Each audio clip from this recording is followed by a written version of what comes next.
بسم الله والصلاة والسلام على رسول الله. اذكر الله إلا بذكر الله تطمئن القلوب. طبعا يا جماعة أنا النهاردة بصوا يعني واصلة معايا الليفن خلاص تصفية جامدة يا جماعة في الطيور كلها الطيور كلها هتتباع.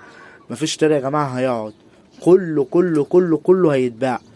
اقسم بالله وحق كتاب الله ما بهزر المرة دي يا جماعة، كله فعلا هيتباع. لا بقى طبعا احنا هنسيب المكان اللي احنا قاعدين فيه، فطبعا لازما فاللي احنا نفضي المكان، فعشان كده ما فيش مجال ان انا اخد اي طير معايا في اي مكان دلوقتي الا اسكت ابيعه، ان انا ما عنديش مكان ان انا اركنه فيه.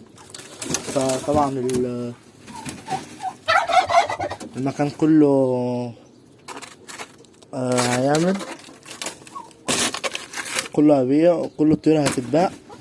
تمام. الارنب ده هيتباع. تمام. الارنب بالسلاكة هيتباعوا. تمام. الارنب بالسلاكة الاتنين هيتباعوا يا جماعة. تمام. بسم الله ما شاء الله، يعني السلاكة الله اكبر، يعني دي لسه جديدة اقسم بالله، لسه يعني ما عادش فيها حاجة، بس يلا النصيب. كل حاجة قدر الله ما شاء فعل. كلام يا جماعة اقسم بالله حق كتاب الله، حق كتاب الله. والنعمة دي يا جماعة على عيني اهي يا جماعة، والنعمة دي كمان مرة يا جماعة اهي عايشة اهو. تمام. والنعمة دي الطيور كلها فعلا هتتباع، كل حاجة في الطيور هتتباع، مفيش طيور هتتخلى خلاص. كله هيتباع طبعا. انا مش هتعيش بس للرومي، طبعا هتباعهم. لا خلاص يا جماعة احنا هنسيب البيت اللي احنا قاعدين فيه. فطبعا معنا من النهاردة لحد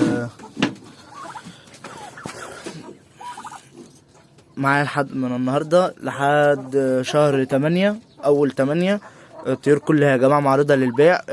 بس لازم اللي هياخد حاجة دلوقتي أو هيخليها مأخرة هيدفع لها عربون ليها. تمام. أقسم بالله يا جماعة الحاجات كلها للبيع. الرومي ده أول شغل ليه. الأسرة دي عاملة 7000 جنيه. تمام.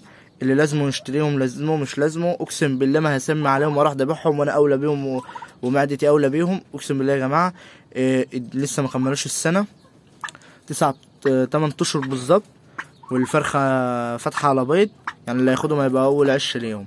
فيلا ربنا يعوض علينا، وربنا يخلف علينا بالاحسن والاحسن. وطالما جت على قد كده اللهم لك الحمد والشكر يا رب. فطبعا يا جماعه ما فيش، يا ريت كان عندي مشاهدات بسم الله ما شاء الله يعني بتعلى بال300 وال400 بيشوفوا الفيديو، بلاقي لايك او 2 او ما بلاقيش لايكات. تمام. فانت لو حبيت لو عملت له لايك انت يعني بتشجعني بتفيد بيا. فدلوقتي هي مش فارقه ولا لايكات ولا فارقه فيديوهات، فانا قلت اصور لكم الفيديو ده تصفيات وبيع جميع الطيور كلها اسرة يا جماعه ب7000 جنيه رومي. تمام. هخش عند البدوهات العتقة قوي واقول لكم بكام. بصوا يا جماعة عندكم أسرة بدوهات ديغ بفرختين. تمام. ديغ بفرختين كام؟ اللهم صل على النبي. الحتة من دي يا جماعة 400 جنيه. تمام. 400 جنيه 1200 دول. الأسرة دي ب1200. تمام. والأسرة دي يا جماعة ب1200 نهائي.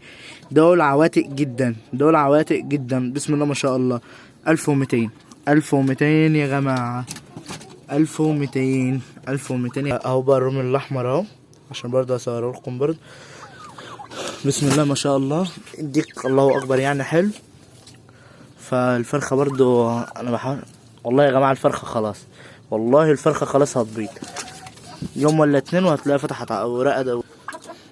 أسرة الهند يا جماعة 1500 جنيه الأربعة، 1500 جنيه الأربعة. باقي الطيور 1500 جنيه الأربعة. تمام. 1500 يا جماعة. تمام. اللي هيفاصل هيدفع وقت ياخد. تمام. يا جماعة أنا بقول لكم الصراحة بقى عشان هي بص خلق ضيق. تمام.